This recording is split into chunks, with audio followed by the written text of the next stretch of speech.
The value of time. The morning sun filtered through the tall windows of the downtown office building, casting long shadows across the marble lobby. Sarah Martinez hurried past the security desk, her heels clicking against the polished floor in a rhythm that had become all too familiar.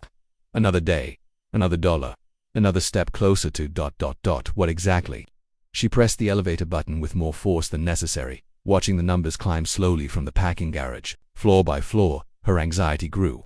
The presentation was due at 9, the client meeting at 10:30, lunch with the investors at noon. The pattern never changed.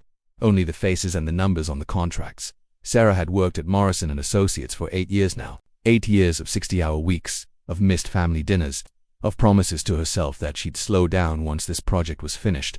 But there was always another project, always another deadline, always another reason to postpone the life she kept telling herself she would live someday. The elevator doors opened with a soft chime, and Sarah stepped into the familiar chaos of the 32nd floor. Phones ringing, keyboards clicking, the constant hum of productivity that had once thrilled her but now felt like white noise. She moved through the maze of cubicles toward her corner office, nodding at colleagues who barely looked up from their screens. "Sarah, thank goodness you're here." Janet, her assistant, appeared at her elbow with a stack of papers and a look of barely controlled panic. "The Henderson account is asking for revisions. The quarterly reports need your signature. And your mother called 3 times this morning." Sarah's stomach tightened at the mention of her mother. She'd been meaning to call her back for days now, but there never seemed to be enough time. "Tell her I'll call tonight," she said, taking the papers without really looking at them. But even as she said it, Sarah knew tonight would bring its own demands. The Richardson proposal needed finishing. The team meeting minutes required review. The cycle never ended. She settled into her leather chair and opened her laptop, the screen immediately flooding with emails that had arrived since she'd last checked them at 11 the night before. 23 new messages, each one marking another claim on her time, another small piece of her life parceled out to other people's priorities. The morning passed in its usual blur, coffee that grew cold while she typed, a sandwich eaten at her desk while reviewing contracts, phone calls that ran longer than scheduled, pushing everything else back, like dominoes falling in slow motion. It was nearly 3 o'clock when her phone rang with a number she didn't recognize. Sarah almost let it go to voicemail. And no numbers were usually sales calls or wrong numbers, neither worth her precious time, but something made her answer. "Sarah Martinez speaking. Is this Sarah Martinez, daughter of Elena Martinez?" The voice was gentle but serious. Sarah's hands stilled on her keyboard. "Yes, this is she. This is Dr. Patricia Williams from St. Mary's Hospital. Your mother was brought in about an hour ago. She had a fall at home and we need someone to come." In the words seemed to echo in the sudden silence of Sarah's office. The emails on her screen blurred as she gripped the phone tighter. "Is she ... How bad is it?" "She's stable, but we need to run some tests." "How soon can you get here?" Sarah looked at her computer screen, at the dozens of tasks that suddenly seemed impossibly small and distant. "I'm on my way." She was already reaching for her purse when Dr. Williams added quietly, "Ms. Martinez, your mother has been asking for you. She says she's been trying to reach you." The drive to the hospital passed in a haze of regret and racing thoughts. How many calls had she postponed? How many conversations had she cut short with promises to call back later? When was the last time she'd actually sat down with her mother, without her phone buzzing or her mind racing ahead to the next meeting? The hospital smelled of antiseptic and anxiety.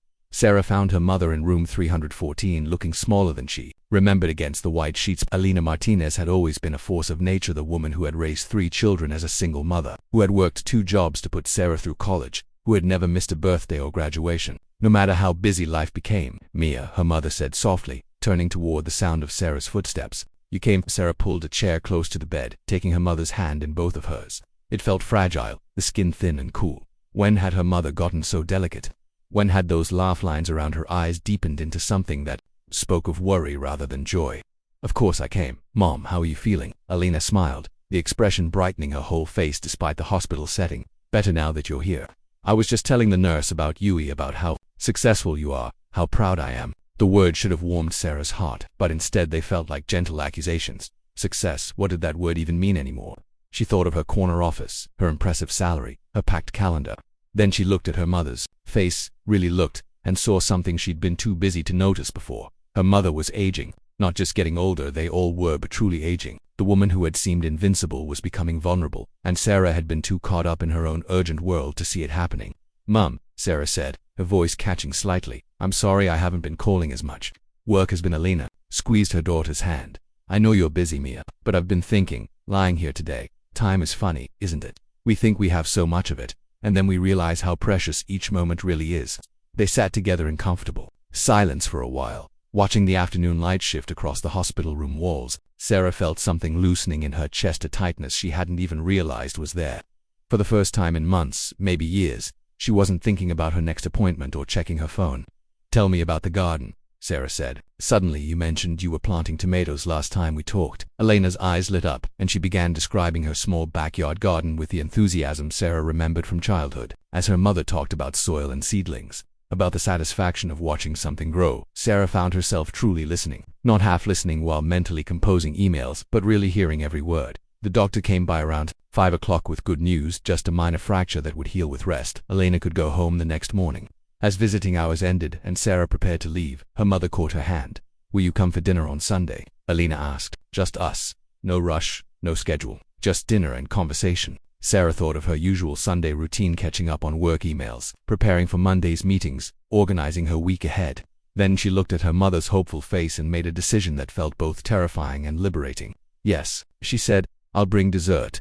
Driving home that evening, Sarah made another decision. She pulled over and called her assistant, leaving a voicemail that she would be taking a personal day tomorrow.